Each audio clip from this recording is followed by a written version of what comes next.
was hot in the other room. It's chilly here. I know it's 100 outside. I know. Beth, you'll get to raise it up. Yeah. I'm going to talk to somebody. Nobody will listen, but I'm going to talk. Well, good morning, everyone. This week we're celebrating America's 250th birthday.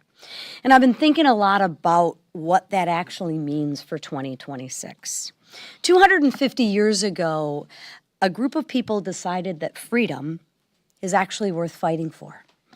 They were outnumbered by the British. They were outgunned by a complete empire. And you know what? They won anyways. So what does 250 mean? It means freedom isn't self-sustaining. Someone always has to be willing to defend it. And strength isn't just about having the biggest, most lethal army. It's about having the will to actually use it. Because deterrence requires not just capability, but it requires will.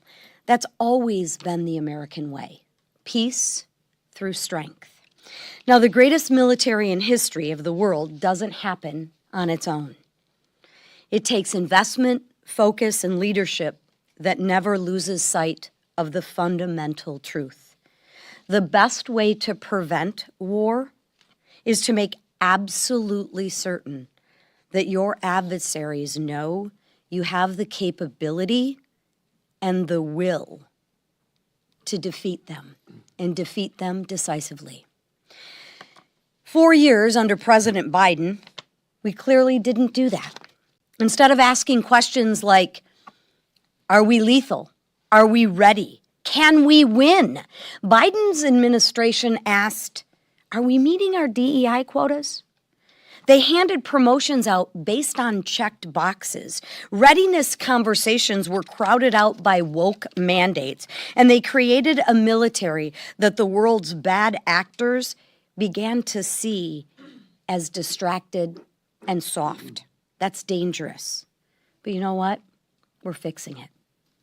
The Working Families Tax Cuts rebuilt the foundation of military that is focused on one thing, and that is warfighter readiness. Not quotas, not ideologies, readiness and lethality.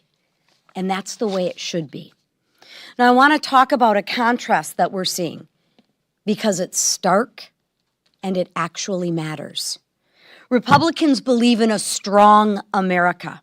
We believe our military should be feared by our enemies and trusted by our allies. We believe in fair and just enforcement of the law. And then you look at the other side. We've watched the radical left call to defund the police, turning their backs on the men and women who run towards danger so the rest of us don't have to. We've heard Democrat voices say that America deserves what happened on September 11th. And that somehow we brought on ourselves. Let me remind everybody that 2,977 Americans went to work that morning and never came home. And someone decided that that was justice. We've watched members of their coalition say Israel, our closest ally in the Middle East, doesn't have the right to exist. A democracy, an ally, gone, just like that, if it never existed. And recently, the Democratic Party is actually lifting up as a leader. She uses the American flag as a napkin. As a napkin. Think about that for 1 minute. That flag has been draped over coffins of 18-year-olds who never got to come home. Fathers who kissed their kids goodbye one last time without knowing it. Husbands whose wives still sleep on one side of the bed. It has been folded slowly, deliberately, with shaking hands, and placed in the arms of mothers and fathers of widows. of children too young to understand why their mom or dad isn't coming back. They will hold it for the rest of their lives because it's all they have left. It flies over every veteran cemetery in this country. It's the last things families will ever receive.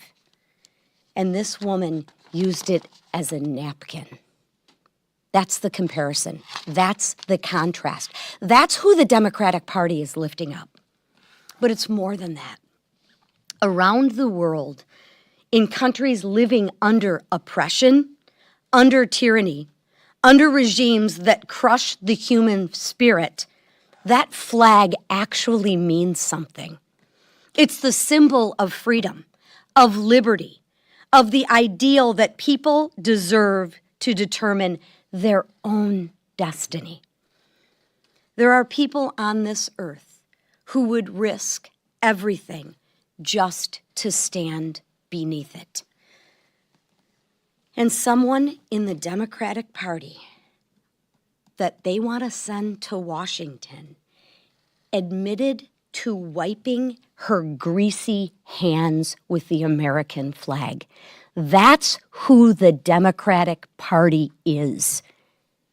Using the American flag to wipe their greasy little hands with. That's who they're lifting up. That's the direction of the Democratic Party. And you know what? The American people deserve to know it, and the Democrats, you better own it, because silence is agreement. But here's what I know.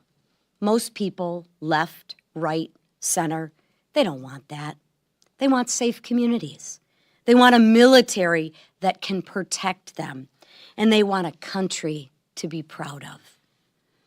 That shouldn't be a Republican idea. That should be an American idea. As we head into this 250th birthday, our job is simple.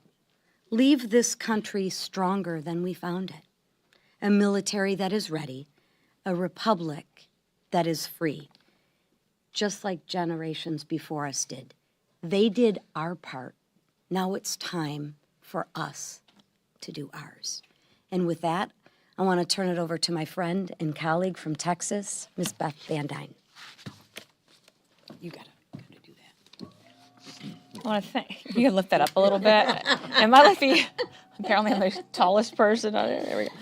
I want to thank Speaker Johnson and Majority Leader Scalise and Chairwoman McClain for having me here today. As July 4th approaches, so does the one-year anniversary of our Working Families Tax Cut Bill. That's being signed that was signed into law by President Trump after passing both the House and the Senate, saving the American people from the largest tax increase in our nation's history and delivering real relief for hardworking Americans. And now, thanks to the Working Families tax cuts, we are in a new era of making sure hardworking Americans keep more of what they earn and are paid more for what they do to support their families. Passing the Working Families tax cuts was a multi-year endeavor of talking to folks from across the country, hearing directly from the American people guided everything that we did to ensure that more dollars stayed in their pockets and so that we could help as they worked to recover from government-created and historically high inflation, from brutal Biden-era job-killing regulations, and the sacrifices to make ends meet from month to month just to keep their businesses afloat. Empowering American families was central to everything that we would do. Getting these tax cuts done correctly to help working Americans was personal to me. I know what it's like to work an 8-hour job, a minimum wage position, and then pick up additional shifts at another job just so that I could scrape for every dollar to pay rent at the end of the month. And keeping all the money that I earned from tips would have made the difference between being able to go to the grocery store to buy what I wanted to eat or once again having to pack up leftovers sent back to the restaurant kitchen at the end of the night. And legitimately, I did that. Just like we have working Americans across the country doing that day in and day out. And as a mom of 2, with one child facing serious health battles, the expanded child tax credit and largest standard deduction would have let me pay for the care that my daughter needed. without having to skip treatments or having to beg insurance bureaucrats who really didn't care if she got better or not. Democrats mock these tax dollars that saved for the American people. They sneer at what real relief means to real people. But I lived it. And I felt the soul-crushing anxiety of barely being able to make ends meet. And that's why these reforms mattered so deeply to me and why they matter to every struggling family in America. And this isn't just about stabilizing households. It was about forging a stronger, brighter American future. And the working families' tax cuts are restoring hope. They are rewarding work, and they are unleashing the extraordinary potential of the American spirit. And that is the promise that we made, the fight that we won, and the future that we are proudly delivering for every working family in this great nation. Thank you, and God bless. And with that, look forward to hearing from our wonderful leader from the great state of Louisiana, Steve Scalise. Well, thank you. And I want to applaud Congresswoman Van Dyne for the hard work she did on the Ways and Means Committee and 11 different committees to bring the Working Families Tax Cut to life, to law. A year ago, July 4th, all of us were on the White House lawn standing with President Trump to celebrate the signing of what's going to turn out to be one of the most historic bills we've seen in our lifetime, a bill that is ushering in more opportunity for families, more wage growth for families. You're talking about, and Congresswoman Van Dyne mentioned it, what's happening right now. About 30 million Americans have taken advantage of no tax on tips and no tax on overtime. That's more money in their pockets today that they didn't have a year ago because of that legislation. And of course, keep in mind, every single Democrat voted against that bill. They voted against it because they want to Washington to have more of your money. They want to control and have more power here. And to do what with it? To use it for fraud. We've seen it in states like Minnesota, leering centers that we exposed because of the provisions, the anti-fraud provisions of that bill that we passed a year ago. None of that would have been exposed if we didn't have that legislation in place that every Democrat voted against. So again, eliminating fraud in states like Minnesota so that working families, a single mom working 3 jobs can have more money in her pocket. That's what the Working Families Tax Cut represented. We're going to bring a bill later this week to reflect on and celebrate the wins for American families that bill reflected. Earlier in the week, we're going to be dealing with a number of other things too. We've got the National Defense Authorization Act, a really important bill to set the priorities for our nation's defense.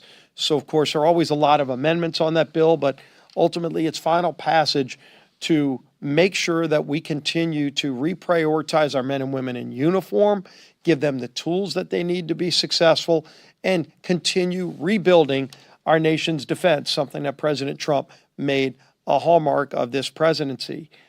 We're also bringing the bill to address the state and foreign operations budget. Mario Diaz-Balart's appropriations bill, it's another item on the agenda this week. Last night, we passed a major bill to protect children online, the KIDS Act. Huge bipartisan victory. I know they're not common around this place, but it happened last night where Chairman Guthrie and the Energy and Commerce Committee worked for months to put together legislation to protect children online. You can see what that bill did to help protect children from pornography and other things that we've been trying to accomplish and we're able to do. That bill's now going to go over to the Senate. In addition to making sure our nation's defense is prioritized, we're also adding the Save America Act to the NDAA. So again, really, really important week. We're having other meetings on things like Reconciliation 3.0. But when you think about all of this, and we reflect on what's coming up this weekend, celebrating our nation's 250th birthday. It's going to be a great day. You see this great fair on the mall with every state that wants to participate being able to show off what's great about their states and what's great about our country. I come from the great state of Louisiana, where we celebrate the Louisiana Purchase in 1803 that doubled the size of our nation. and what it also allowed us to do in terms of gaining access to the Mississippi River so we could become a nation that exported our goods to the world, getting access to the port of New Orleans. That was the reason for the acquisition when Thomas Jefferson sent his detachment over to France to try to buy the port of New Orleans, and they came back with the entire Louisiana territory. By the way, for the bargain price of $15 million, we doubled the size of the country. It's a pretty darn good real estate deal.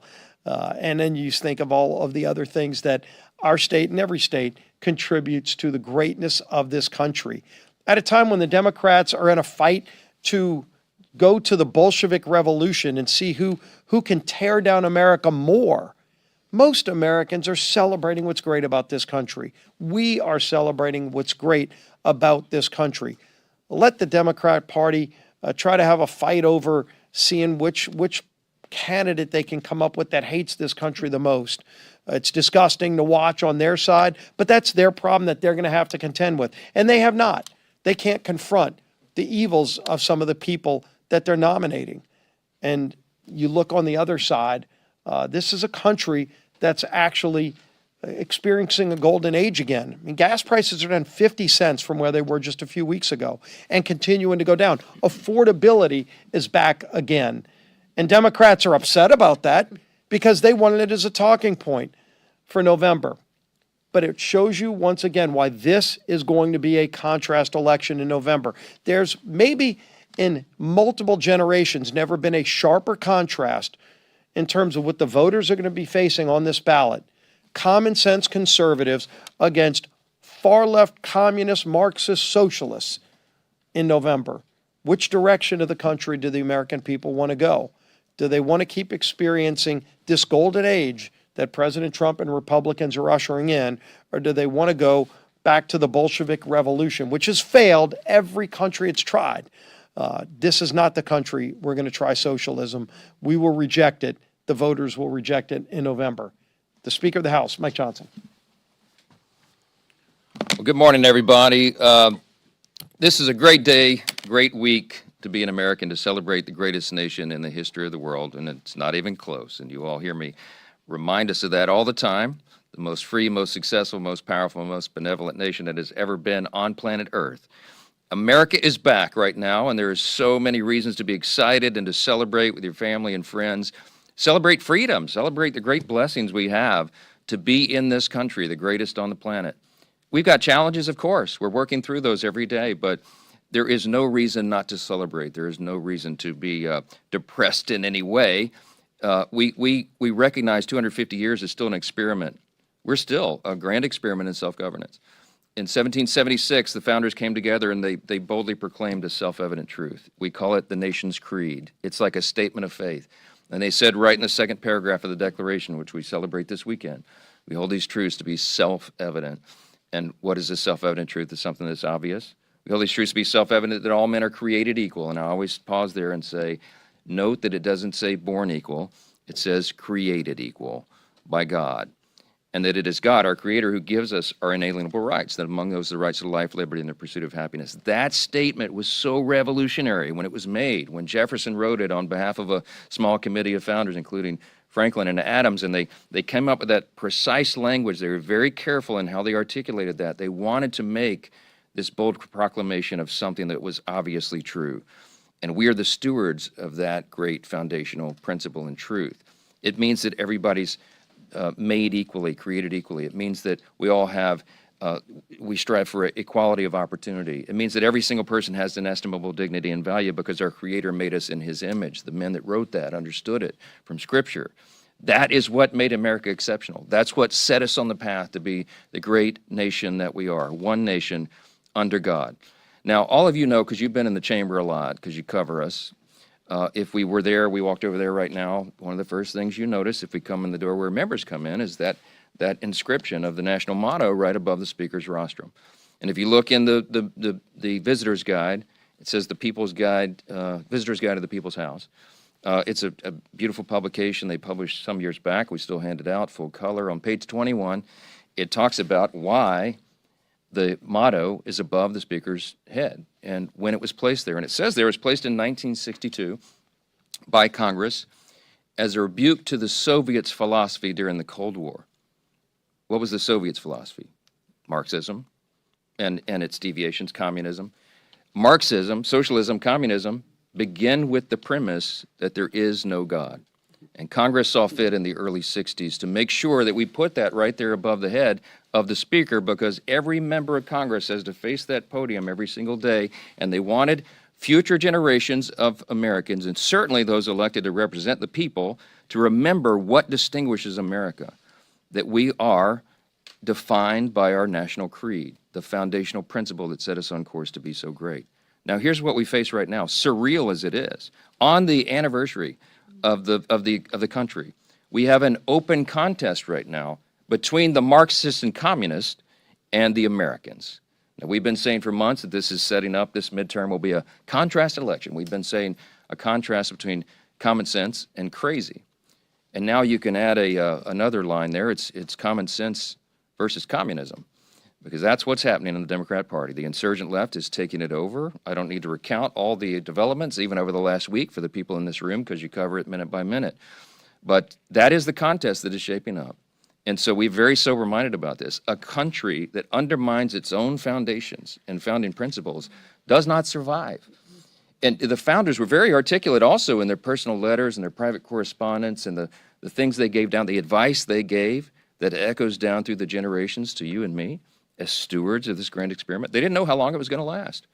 I can tell you one thing, though, the father of our country, George Washington, in his famous farewell address, which we read on the floor each year in the Senate and now in the House on the anniversary of his birthday, he gave all the advice that echoes down through the generations to all of us, his countrymen, how to keep the republic, an experiment that had never been done before in history.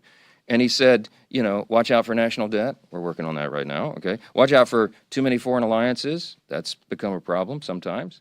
It says, make sure that you don't get into factionalism, regionally or by political parties. Well, we didn't follow all that either. But what he said was, but you know what? Almost as a summary statement, of all the dispositions and habits which lead to political prosperity, he wrote, religion and morality are indispensable supports. Again, echoing this common theme, that we recognize that our rights do not come from a king or a government, they come from God himself, and it is to him that we owe our ultimate responsibility. That's what we're fighting for. And the insurgent left that hates America, hates our founding principles, they hate the idea of borders and prisons, they even want to remove the president and the Supreme Court in the latest Democrat Socialists of America little platform statement that you should be covering. Very dangerous stuff. Yeah, they wipe their hands on the American flag. Yes, many of them have ties to terrorist organizations. You can't make this stuff up. We're no longer in a battle just between Republicans and Democrats arguing over marginal tax rates or the size of regulation. This election and this year and the arguments and the things that are happening in Congress right now is a contrast between people who love the country and its founding principles and those who have open disdain and hatred for them. They want to tear America down. They want to tear down Western civilization, and it's not going to happen on our watch. So today, we're working. We're going to pass a rule today. We'll set up a National Defense Authorization Act. We will invest properly, appropriately, responsibly in America's national defense again. Our policies reflect that. We give a pay raise to our troops that's overdue, another 5 to 7%. We will advance 65 of President Trump's priorities and executive orders in the legislation. We will do the things that are necessary to make sure we maintain our status as the great superpower, the remaining superpower on the planet. It is absolutely essential that we do that for a couple of reasons. Number one, Reagan used to remind us, you hear me say all the time, freedom is not passed along in the bloodstream. It's got to be fought for, protected, taught, passed along to the next generation, or else they won't have the same liberty and opportunity and security that we have known. And America is the leader of the world. We are the beacon of freedom. The Capitol building, one of the most recognized symbols on all the planet, because that Capitol dome represents liberty. It represents freedom. It represents the great nation. We will not sacrifice that now. We will double down. We'll celebrate on July 4th, on our nation's grand birthday, the semi-quincentennial, and we will advance those principles further. We will win the midterms. The Republicans will stay in charge, and we will continue to advance great policy like Beth recounted, the working families tax cut that we celebrate the one-year anniversary on July 4th, and so many other things. Over 700 pieces of legislation that have passed through the House, over 100 executive orders codified already, and there is more to come. We have much more to do. America's back. You should celebrate all the great things it is to be an American. I'll take a few questions. Chet. Good morning, thank you. What was the obligation of Tom Kane Jr. to his constituents about his health during this prolonged absence? Should he have said something to them? I understand Tom has given a speech on the floor this hour. I don't know exactly what he said, but I hope that he was fully transparent, as I encouraged him, many times over the last few months to be. Should he have been more upfront in that interregnum? What did he say? Did he tell what his? He hasn't said anything. Okay, all right. Well, then But I'm saying he had 4 months to do that. He did, and I encourage him to be transparent, because what you will find when he does the speech, whenever that happens today, is that there's no conspiracy involved in this at all. There's nothing scandalous at all. He has a health condition, as he said. If it were me, I would have been more specific about that, and I encouraged him to be. He will today, but it will be understandable to you. It's not an uncommon kind of condition and ailment that he's been fighting, and I think people resonate with it. I think he'll get a lot of empathy because it's something that's very, very common. So I encourage him to come back. I'll say this about my colleague: he is a genuinely good man. He comes from a long line of a valiant public service. His family is very well known for their service, and he's a person of integrity. And I think he'll address this with the integrity and the character that he's always shown us as a great team player, a patriot, a faithful public servant. He's missed some votes, but he's still been working as he was able, as he explained. His staff's been working overtime, I know, because they're in constant contact with mine. And I think his constituents have been served throughout this process. We're all human. People get ailments. People have to fight cancer and terminal diseases and all sorts of other maladies. But they're still the duly elected representatives. They do their best in those trying times, and I think the American people understand that. I think Tom gets reelected easily this fall, and he'll be back, and he'll be back in full health, and he'll continue to do what he's been doing his whole career. Jake. How you have a bunch of issues, as you alluded to, on this rule, save, and there's this Delphi pension situation that Mike Turner said you were for, so the president was for, and then it was made out of, or was not made in order in the Rules Committee. What's your plan on that? Well, on the Delphi thing, we ran into a point of order problem, a rule problem, because the way it was presented, it was, not to get too deep in the weeds, but it was appropriating on an authorizing measure, and that's always been subject to a point of order and a problem.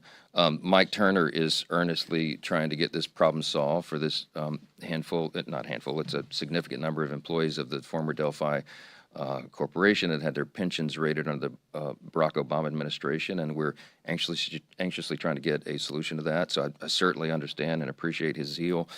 There were hundreds of amendments filed to the NDAA. Many of them were not made in order because they were either not germane to the underlying bill, or they had a point of order they were subject to, or it was in the jurisdiction of another committee. And we've been very insistent since we returned to the majority back in 2023 that anything that goes on the NDAA, I think logically, obviously, must be directly related to defense spending and within the jurisdiction of House Armed Services Committee.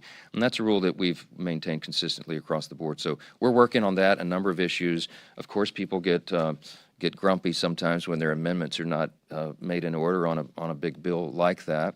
But we addressed it in conference this morning. We reminded everybody of the rule. We have to be intellectually consistent about this, and we're going to work through those other issues. Now, with regard to the Save America Act, listen, I don't know how many times I can say this. As you all know, we've passed the Save America Act in one of its various forms 3 times in the House already. We will pass it again this week when the NDAA passes. The Save America Act, as passed in February unanimously by all Republicans, and that's components of the proof of citizenship to register to vote and voter ID when you show up to vote, that will be merged onto the NDAA and transmitted to the Senate as one bill. That's the most efficient, effective way to do it.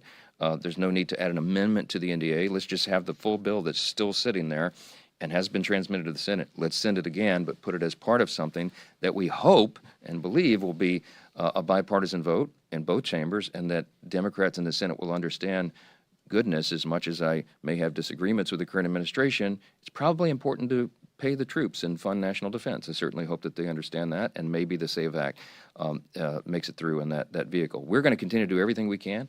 I would pass the Save America Act every day in the House if I thought it would do any good. But we're going to be stacking them up over there. This will be the 4th iteration, and we're going to hope that the Senate will do the right thing. I got to get a lady. Yes, second row. Do you have any opinion on the Supreme Court rulings that have been decided this morning? This morning, I've been busy since 6. I haven't seen the ones this morning. They ruled on transgender athletes that states can pretty much, they can, Big victory for they can us. protect against discrimination solely on the basis of biological sex. Yeah, that sounds like the right result. That's common sense, and I think what we expected. I can reference the opinions that came out yesterday. Had a quick time to review those at about 1 a.m. Last night, and I can tell you that the one that we were really very disappointed in was the Watson case, where they said, this is how long do you count mail-in ballots? California is destroying every American's faith in our election system by dragging this thing out and counting ballots for weeks on end after an election. It's absurd. And I think the court missed this one. It was 5-4, and I think they went the wrong way. And they said, well, the states get to decide how to do that. Now, there is some question as whether we can tighten that statute and make another run at that, so we're looking at that in detail.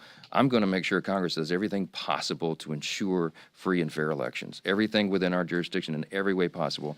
I can tell you every Republican in the Senate and the House is committed to that, and it is shocking and sad to me that Democrats refuse to vote for the most basic election integrity measures, even to say that you have to be a citizen to vote in America. There are Democrats who will not vote for that, even though it's already part of federal law. It's not enforced in the blue states. They will not vote for the enforcement of that. They will not vote on federal elections for you to have an ID when you show up to vote. That's a 90-10 public opinion issue, at least 80 in almost every survey. Everybody understands the common sense of that. Democrats won't help us. We've got to do it on our own. Yes, ma'am. Second row. Segment. So birthright citizenship, which as I speak has not come down yet, but it helped hundreds of thousands of formerly enslaved people in Louisiana. Now, do you, as a constitutional lawyer and representative to the descendants of some of those people who were enslaved, agree with the president that it should be done away with? What was I missed the first part of the question. It helped hundreds of thousands. No, what was the It reference? has not come down yet, but do you agree with the president that it should be done away with? What hasn't come down yet? Birthright citizenship. Last case is not. Oh, birthright. Sorry, birthright citizenship. Yeah, okay, look, yes, as a constitutional lawyer, I got lots of opinions on this. Okay, understand what the framers did, and when we added this to our constitutional order, understood what the intent was. I think anybody who looks at this, oh dear, what they rule. Here we go. Children born in the United States, parents unlawfully or temporarily present are subject to the jurisdiction of the United States and are citizens at birth under the 14th Amendment Citizenship Clause. What's your reaction to that? Well, This is real time. I need to read the opinion, okay? But obviously you could say that's a textualist, originalist view. However, I do think that this has been grossly abused in recent years, okay? And that is the case that was being made by the plaintiffs in the case, and we're very sympathetic to that because it is a serious problem. We have it's become a birthing tourism, they call it, a trend where people will just come and you just come onto the soil and have your child, and then they're able to avail themselves of the welfare state and everything else. It's been abused. It's one of those things that was intended to serve a noble and important purpose and has been thwarted and overused and abused. And so I'm sure that we'll continue to look at that. I mean, I'm sure the conclusion from this opinion is going to be that you got to amend the Constitution to fix that. As we all know, it's a big challenge to amend the Constitution. It's only happened 27 times in our whole nation's history, and the reason is because you got to have 2/3 of both chambers of Congress and 3/4 of the states to ratify. It's usually at least a many years long process and very complicated. We'll see. I'm sure there's going to be lots of discussion about that. I will say I'm very disappointed in that outcome. I think it subjects the country to serious challenges going forward, and we'll have to deal with it as a Congress. Last one. Mr. Speaker. Yeah, front row. Sorry. On the housing bill, Yep. the president said yesterday that the housing bill is unimportant in his view compared to the Save America Act. I know you want to see the Save America Act passed, but do you share that view that the president said yesterday? He seemed a little bit dismissive of the bill. No, look, And in your conversations with him, are you confident that it will become law, that he will not veto it? And then are Republicans missing out on that opportunity for him to sign a piece of legislation that you all have described affordability as a big issue in the midterm election. Yeah, it is. The president has a lot going on, and I think it's safe to say he's not read through every line of that piece of legislation. It's a lot to it, and a lot of great things, and he and I have spoken about it quite a bit. He understands all the dynamics here, what he was saying, and legislation. But what he was saying is, in comparison to ensuring election integrity, which is now represented by the Save America Act, nothing is as important, because you cannot maintain a constitutional republic unless you have free and fair elections. A government of, by, and for the people is ultimately and foundationally dependent upon that. That's what the president is saying. We all agree with that. And by the way, so do the American people. And that's not to say that there are not also incredibly important issues, and the cost of living and affordability is among them. It's top of mind. I've spent 6 hours in the Oval Office just in the last few days. I think 4 hours on Thursday, over 2 hours yesterday. We talked about all this in great length. The president certainly understands the importance of affordable housing. As he's noted yesterday, he knows as much about housing as anybody, because that, in many respects, was part of his portfolio and career.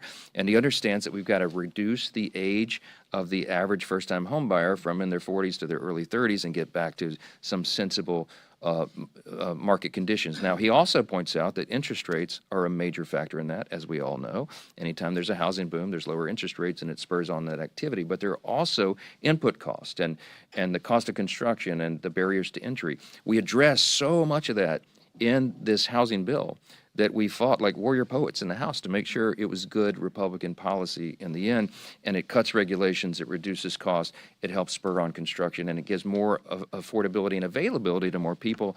The president is 100% in favor of all that. It will become law. I've encouraged him that he should put he has a big, bold signature, as you all know, and I said, sir, you should get the fattest black marker you have and sign your name really big on that, because the results of it, I'm telling you, are going to be very, very good for the American people, and it will fulfill your promises and your desires, sir, to make sure that more people can grasp the American dream. And so I hope he does sign it. If he doesn't, it's still law. We'll still celebrate it. But he's trying to make a point, and I think he's making it very effectively.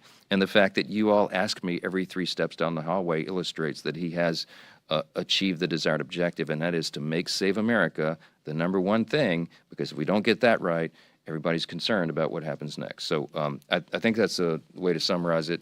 Thanks for the lifetime commentary on a Supreme Court case I haven't read yet. I'll go do my best and dig into that. Thank you all for the time. Happy July 4th.